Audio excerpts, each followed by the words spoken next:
Welcome to today's session and thanks for joining. In these live sessions, I demonstrate a technique for swing trading profitably in any market condition by taking only high probability and low risk trades. Here are a few images from my life in a Thailand village. These are available on my website superiorprofit.co on the images page.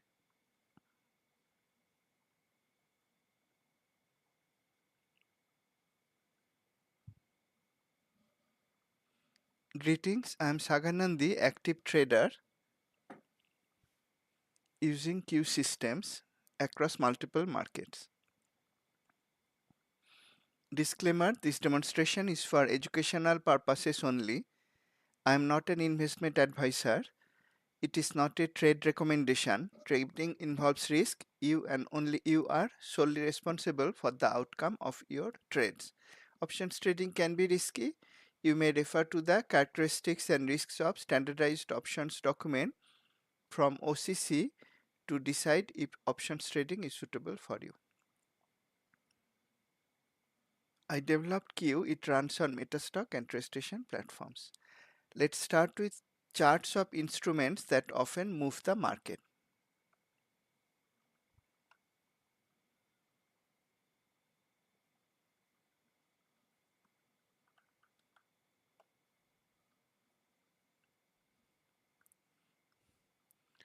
Dollar ETF UUP. For several weeks, I was saying that UUP would probably create a higher low. I said that when UUP was here, I said that when UUP was here, and last week as well. After Fed chairman's comments on this day, UUP sharply came down.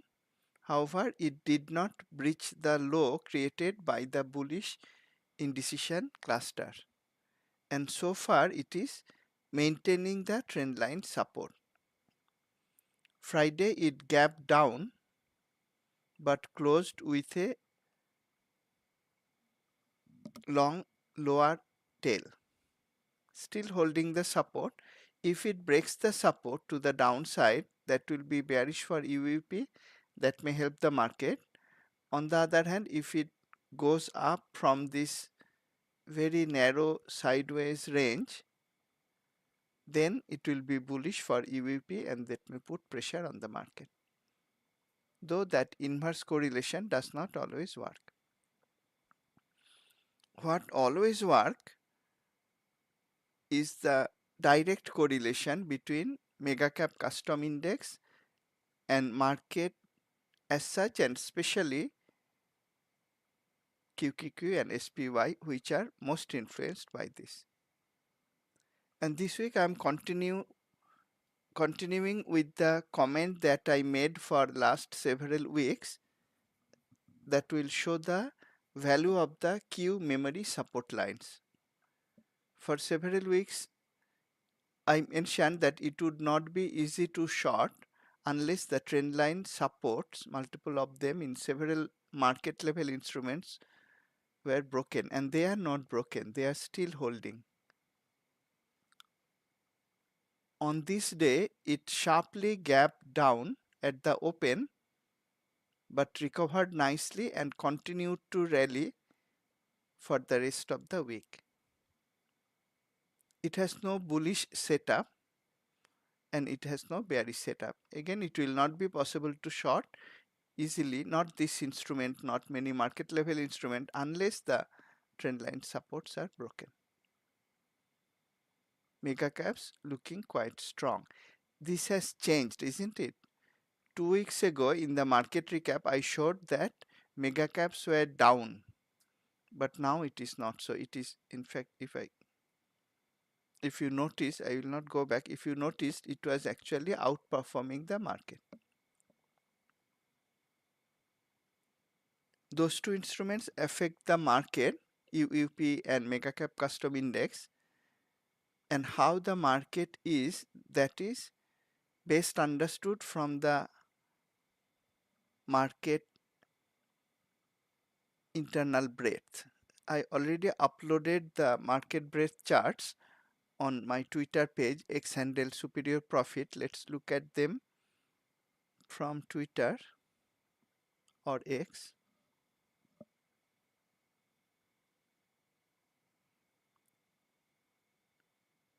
Why I look at market breadth is because of this comment I always make. Usually the market follows the internal health seen through Q market breadth, not the other way around. And I look at market breadth from various angles. First, from the broadest level, total view. Total view is steadily going up. What was concerning was the series of Hindenburg-Omen signals, confirmed Hindenburg, that came earlier. What now is even more concerning is that we have another confirmed Hindenburg signal on Thursday. However, the Hindenburg Omen does not mean the market will fall the very next day. It is an alert to be cautious because it signifies that some people, usually professionals, are selling at the market top while amateurs are buying. And if you look back,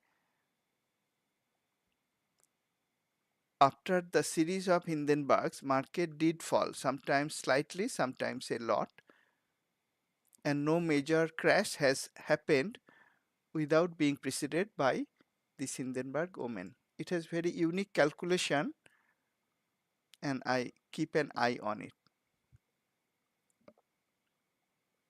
If we look at 3-month new high low, here, this line, or percentage of stocks above 50-day moving average, none of them are overbought. If I drill down from total view to Nasdaq and NYSE, we can see that Thursday's Hindenburg Omen came from Nasdaq. Earlier it had come from NYSE and the alerts came in both of them earlier, even before that. Nothing else to read from here except that if you look at NYSE, important signal actually, the 3-month new high low, thanks to Dr. Jeffrey Scott, after watching whose videos I incorporated it in QBread charts. 3-month new high low is at extremely overbought level. Whenever it hits that overbought level, it tends to pull back. We saw it here, and I'm expecting this line to pull back. Not necessarily that the market will pull back, sometimes it does, sometimes it does a lot. The line pulls back at least. The market may not pull back all the time, and the line pulling back means at least some stocks are coming down. If I further drill down into the major indexes, multiple pockets, small cap, mid cap, large cap, and Nasdaq 100, which is most influenced by mega caps.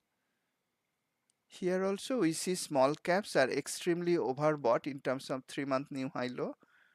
So are mid caps, very close to being extremely overbought on large caps. But large caps and mega cap influenced Nasdaqs are not extremely overbought yet. So we have 3 pockets extremely overbought: small cap, mid cap, and NYSE. That is enough to be cautious about the bullishness of the market.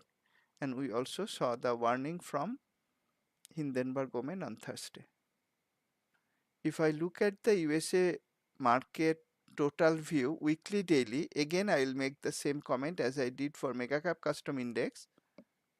Same comment that I made for last 2-3 weeks, that unless these trend line supports are broken, it is not going to be possible to short, not at least at the market level.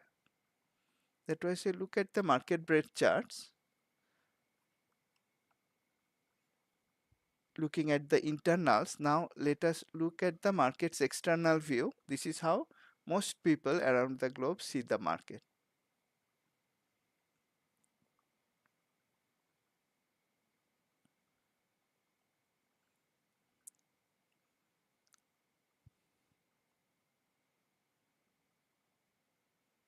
First, let me show you the multiple market ETFs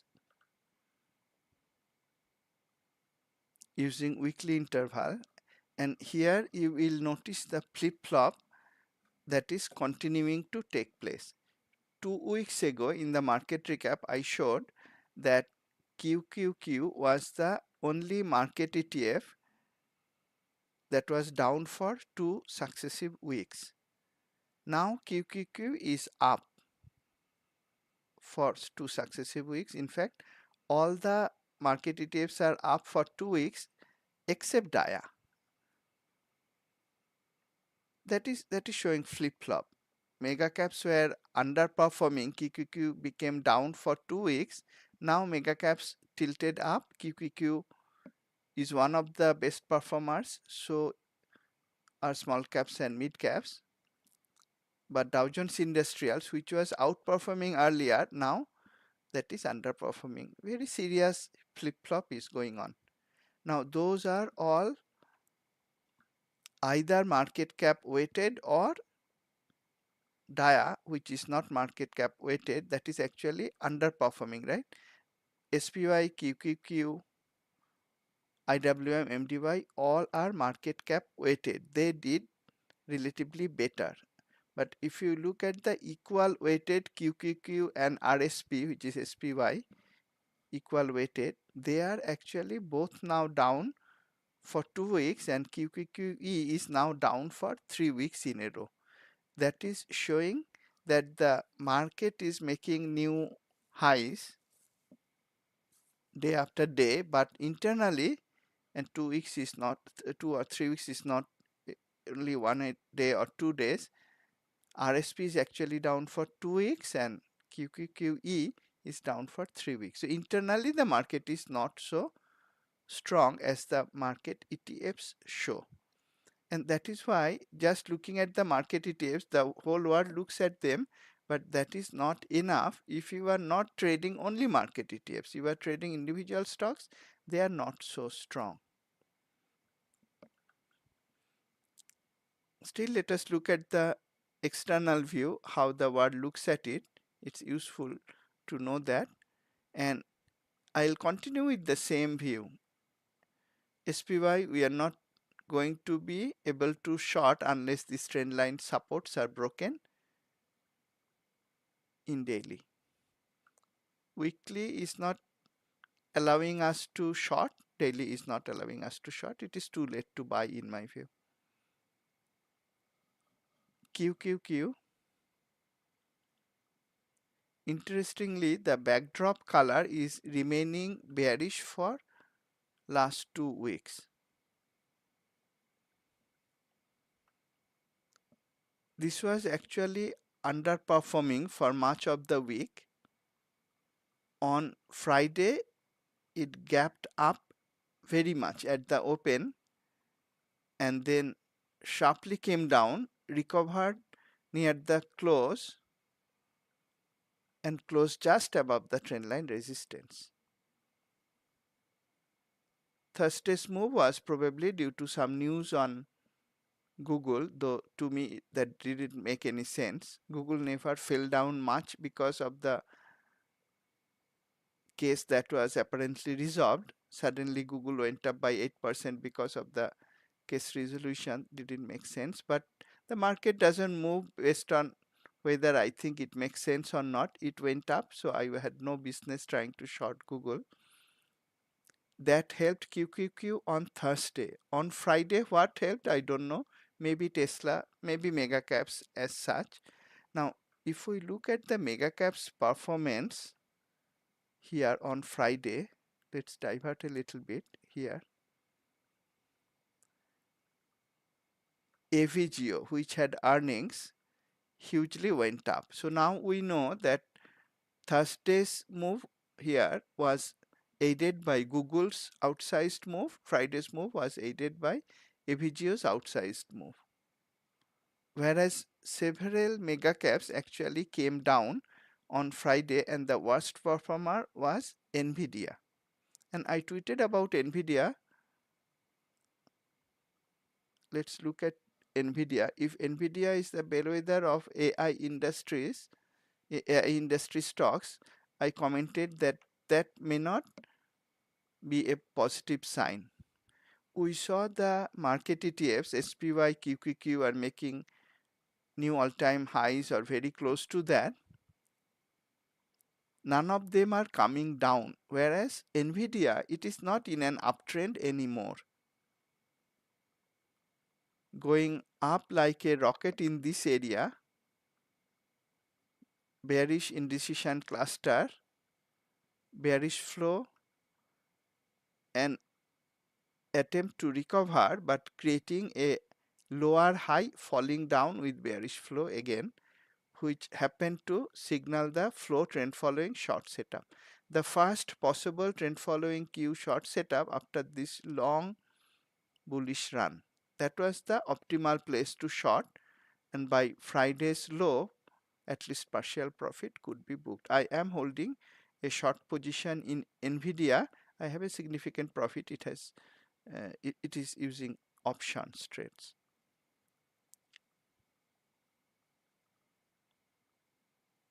If you follow in this way stocks that are rapidly going up, eventually they all will lose out of steam, and you look for the first bearish signal. In this case, there was no headwind signal to take advantage of, but we had a trend following short setup using flow signal, which is shown here, and you could short it right at that time. That is how I track supercharged stocks and try to short. That's how I track hugely underperforming stocks and try to buy at the very bottom. In any case, I thought that NVIDIA, which was the market's favorite stock, the most valued stock, is not as strong as before. But would I short it on Friday? No, because on Friday it has now bullish indecision cluster. It has no bullish setup, but it has no bearish setup on Friday. The bearish setup came on this day. We have to follow the signals of the system that we are using. So that was showing that though Thursday, Friday market went up, largely aided by Google's outsized move and then AVGO, under the hood we saw RSP, QQQE are hugely underperforming, and NVIDIA, the market leader earlier, is also hugely underperforming. The other two market ETFs, DIA, again, the trend line supports held amazingly well. That's why I don't like to trade against them, both in the long direction as well as short direction. So no business for me shorting DIA unless these trend lines are broken. And same for, let's see, IWM has trend line support or not. Yes. It will not be easy to short IWM as well. But remember, all of these except DIA are market cap weighted. The equal weighted instruments are not doing so well. There may be shorting opportunities there. Is it time to short? Not if we look at the mega cap custom index, not if we look at the total view, not if we look at the external view of the market. Let's continue forward with Q Edge bucket analysis. Thanks to Dr. Jeffrey Scott again.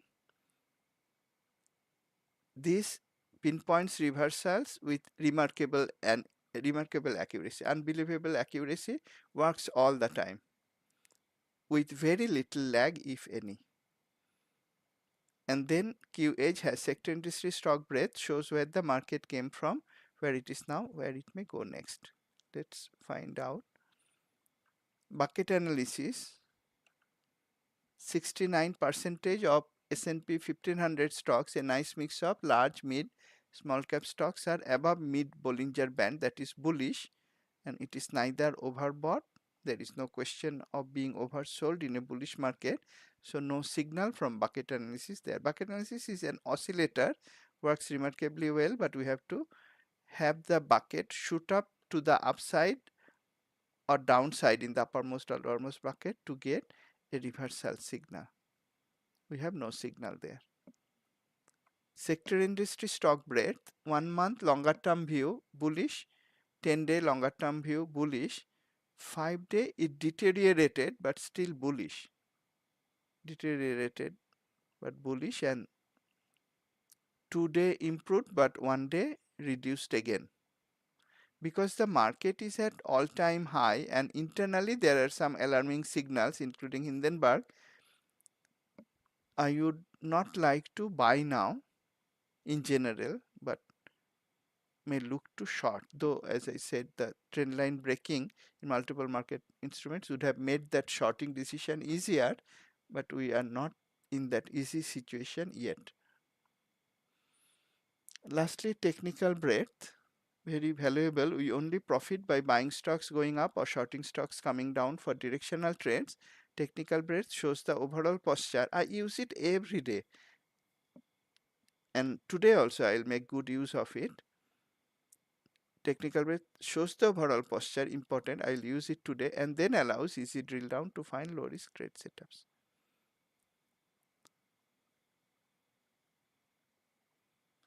Weekly breadth, bullish overall, but I'll point to the reversals which are mostly bearish. I get some cue from there.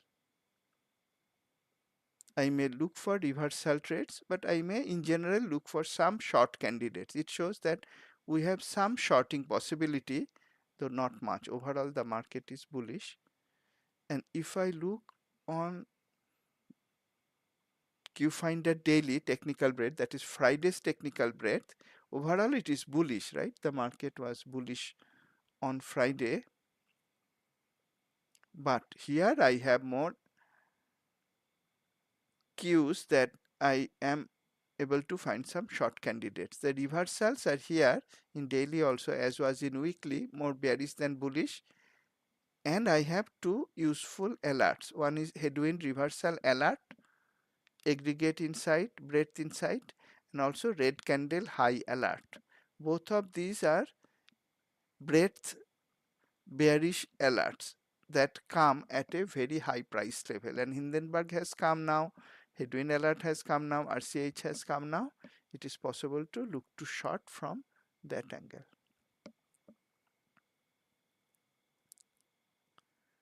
Market level summary, the most important trading decision is whether and where to buy or short, or whether to stand aside.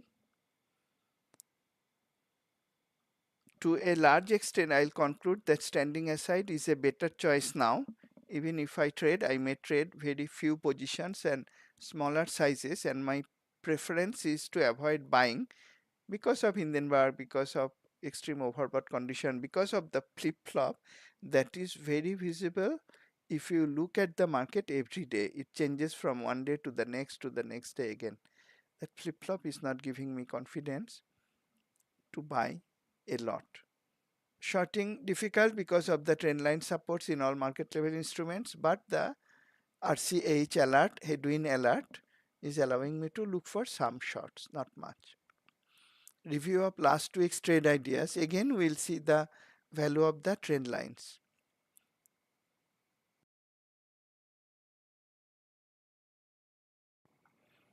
Last week, I shared two stocks. Both had a nice dividend yield, and remember the difference. We'll see the differences in the two stocks, at least the technicals today.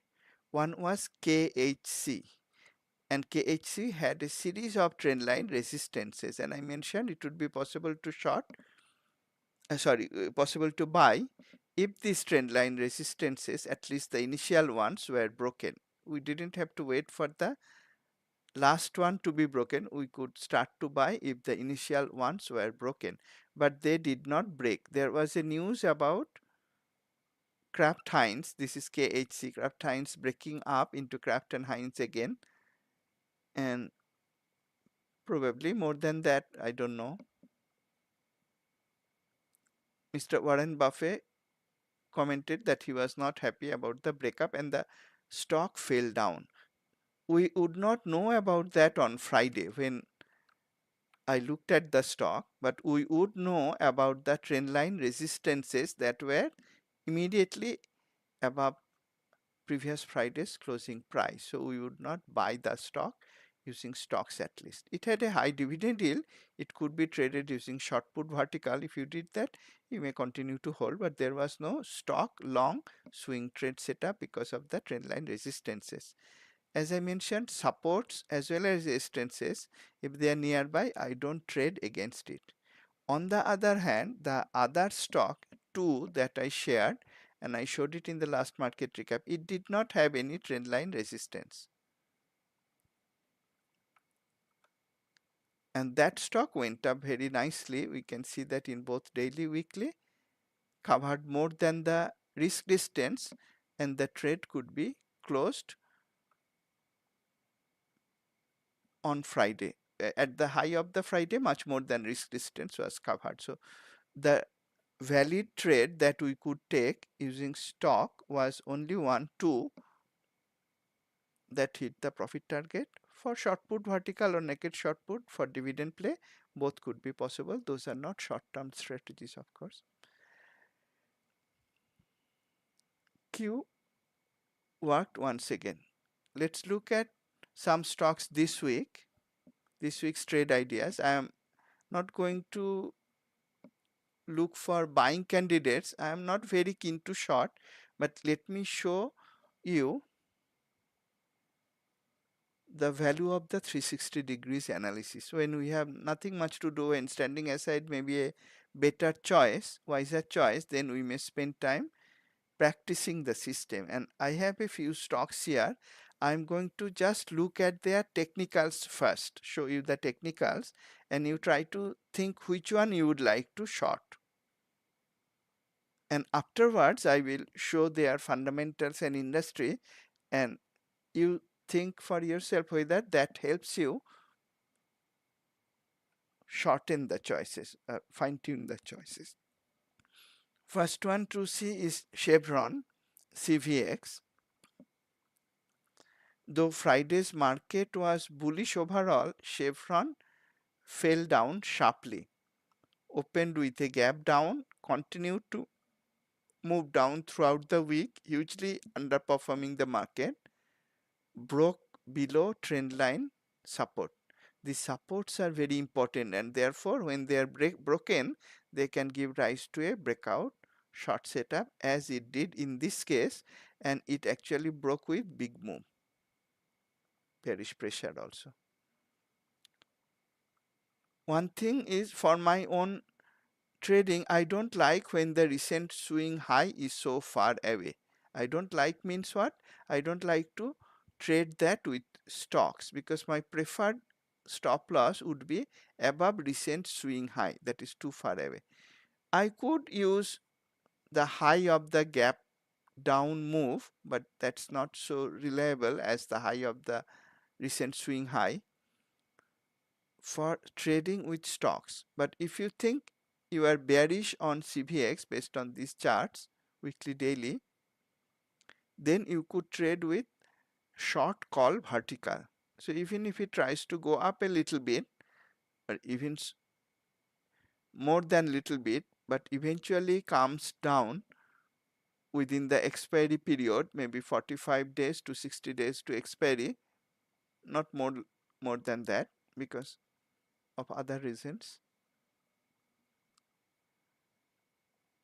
It is possible for me also to short CVX in that way, not using stocks in my own style, but I could use options, verticals for that, either short call vertical or long put vertical.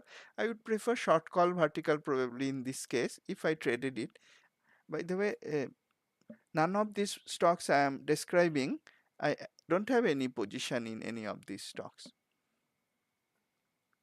So that is good to mention. So I could trade it if I want to trade it on Monday only using options. I would not like to use stocks. But it is looking quite bearish to me, both using weekly, daily. The 4 stocks I am going to show you, they are actually in 4 different industries, and that will show what I mentioned earlier. The market ETFs are at or near all-time high. Doesn't mean all stocks are doing well. CVX in the long-term weekly, at best it was moving sideways, kind of came to the 1 2, 3, 4th top in a sideways move and sharply fell. Broke the trend line support, not looking so strong like the market ETFs. That was energy or oil industry. Yes, energy industry. And next is IBKR, Interactive Brokers. It's totally different industry. Interestingly, this also broke down and not below one but two trend line supports. And here I like it more for using stocks because here the swing high is not that far away. I could of course use options verticals also. The weekly is also looking very bearish and it is at a very high price level. It may be a lucrative shorting candidate. In fact, like I showed for Nvidia, after this long bullish rally, if you notice here, this is the first possible trend following Q flow short setup. I like those both for buying, both for shorting. The first time it gives me a proper Q setup. That was Interactive Brokers. Next one is AS, Sports, probably American Sports. Also in a different industry, probably apparel industry. This also has a breakdown setup. Weekly is also bearish. Went up in weekly and had a long congestion area in weekly for many weeks, several months actually. Tried to lure people into buying here, immediately reversed, creating a false upside breakout. The false upside breakout brought price back inside the range and only on Friday it broke down below support. So this also has a breakdown short setup. Again, like in case of Exxon, not ExxonMobil, like in case of Chevron, if not more than that, the recent swing high is too far away and it does not have a gap down move. So though this has a breakdown, I would not like to short it. There is no nearby place to place stop for this. So let me remove this. That was also an explanation of how I eliminate candidates. And last one remaining is KRP. This is different. Again, the market is at all-time high. This stock was already coming down in the long-term weekly interval. Now it has very bearish shape color weekly, and this also has a breakdown short setup. When we have stock after stock breaking down below trend line support, the market cannot be so bullish for all stock obviously. So this has a breakdown short setup. Again, the recent swing high is a bit far away to my liking, but it could be traded for me also using verticals. Hugely underperforming. So let me scroll through them once again. This is Chevron CVX, breakdown short setup. Next is IBKR. I like IBKR the most probably because using stocks also the stop is nearby, and then KRP. CVX KRP I would probably trade only with options if I traded them. Now that was technical analysis, very valuable. But that is not all that I use or Q traders use. Now let's move to look at their fundamentals and industry score. Starting with Chevron CVX. You will see instantly almost you will be able to decide what to do with the stock. But let me read it out for you. Overvalued stock, steadily coming down in a market that is making all-time highs. People have shorted it a lot. On a bullish Friday, 100% of peer stocks in integrated oil and gas came down. That's not only a stock that is weak, the industry is very weak. And if I look at the industry's relative scorecard, completing the 360 degrees analysis, just one glance, just 1 second, a fraction of a second, There is no way to buy a stock in integrated oil and gas. Okay, that was CVX.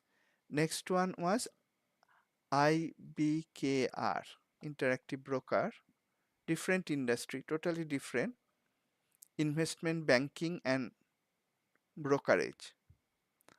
See the difference. Here we have undervaluation, sorry, not overvaluation. CVX also was overvalued, but here we have some earnings growth. People are not shorting so much. Also, many peer stocks, 91% went down. But if we look at valuation and earnings growth, CVX is a better choice. If I look at its relative scorecard to complete the analysis, scorecard for industry, that is also weak, not only in score but also has some deceleration, allows shorting. But if you notice the fundamentals, then CVX is a better shorting candidate, and also in CVX industry 100% peer stocks went down. We are left with one more stock. Let's complete that. KRP. KRP, capital or small doesn't matter.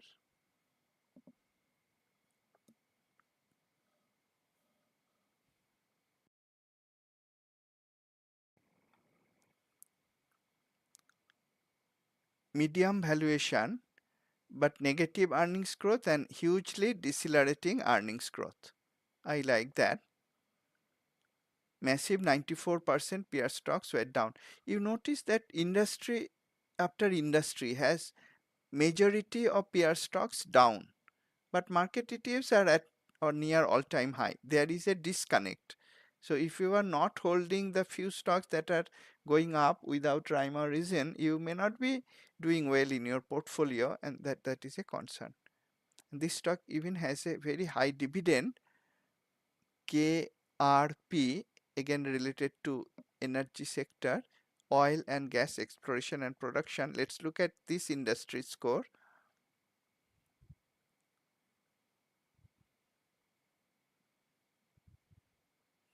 Very bearish. There is almost immediate response when you look at it. Not possible to buy, only possible to short.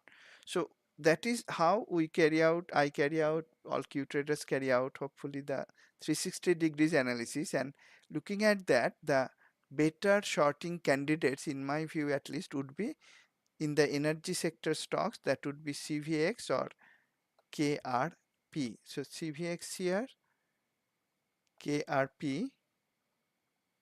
Next, that is Kimbell Royalty Partners, but for both of them the swing high is a bit far away, so I am not going to select them as stock short candidate. I will see if next week I can trade them using options, or what I would like them to do. They don't listen to me, of course. Market doesn't listen to anyone, not unless someone is Warren Buffett probably. I would like CVX to go up, create a lower high and come down again. The trend line support is already broken. If it goes up and come down, notice we had a breakdown short setup. But if it now goes up, makes a lower high, comes down, it will create the first possible trend following short setup after this long bullish move. So I will like to have that. Probably same for, sorry, CVX, probably same for KRP as well.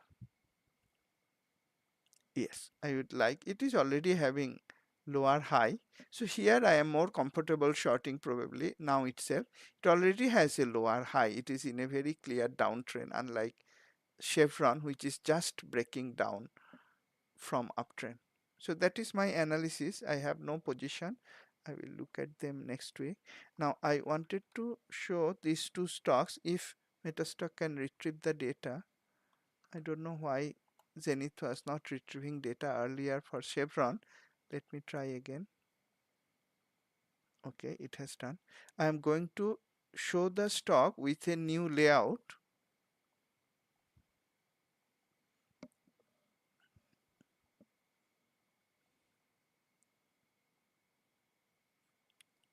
New layout with 4 charts. The layout could be created by yourself. You could include as many charts as you want. Weekly backdrop, same chevron, bearish. Daily entry, entry and backdrop, bearish, breakdown setup, underperforming. Now what I did, I created a layout for direction force or D force, which is nothing but the same entry layout, but it counts the number of directional forces, because if we read them out, we can of course read them. Some of them, like whether they are inside a squeeze or not, the stocks, whether the stock is at price extreme low or not, whether the stock is at jump thrust high or low or not. Those three things talk about a state of the stock. They are not directional. Whereas other signals like big move, and I have stopped using the term big move up 3 or down 3, just big move means big move, the third level. The others are not significant, not for Q trading. So if we have a big move or pressure or a release signal or a reversal or a flow or a trend line breakdown or going up from trend line support or a fan out, those are bullish directional signals or bearish directional signals, whereas jump thrust, price extreme, squeeze, those are not. So directional force, direction force or D force in short, it is calculating only the directional signals and showing them if we have a count of 3 or more. They are not trade setups. The trade setups are already defined in Q Finder. They are not trade setups, they just help you visualize the number of directional forces. How do I know what are those force? Of course, force signals. I can read them. Big move 1, pressure, breakdown, gap. Gap is also a direction force. So 4, that 4 is counted here. But I don't have to fumble and look at this and that to find out, because Metastock, every platform has its advantages and disadvantages. Metastock has a beautiful feature called commentary, and here I have, it is in fact a program in itself. It reads the charts just like I would do. Being the creator of Q, I think that would be the best way to read the charts. You can read the signals instantly. Gap down and move lower, big move down, bearish pressure and breaking memory support.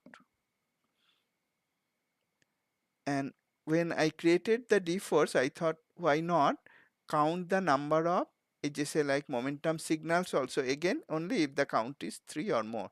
So if I have the commentary open, if I move my cursor to this momentum chart template, today's date, what you can see is the pointer moves here, and now it is saying 5 signals, right?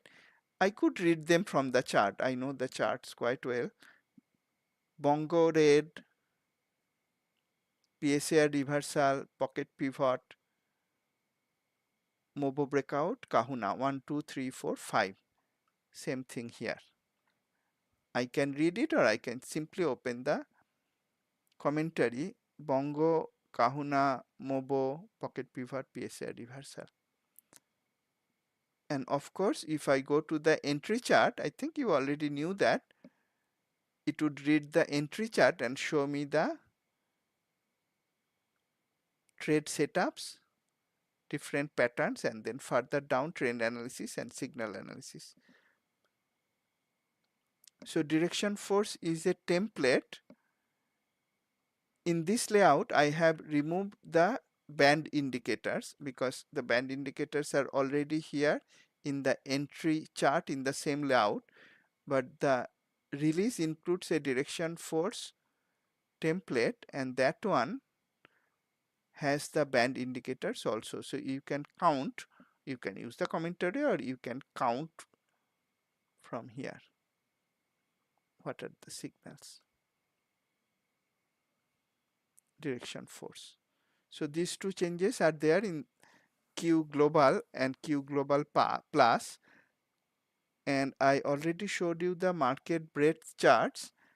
In the market breadth charts, I am now using different lists for small cap, mid cap, large cap for the major indexes, and the total view incorporates those newer major indexes. Those were few changes, and I'm loving to use the new layout that I created. You could see if you find any use in them or not, or you could continue to use the entry chart itself.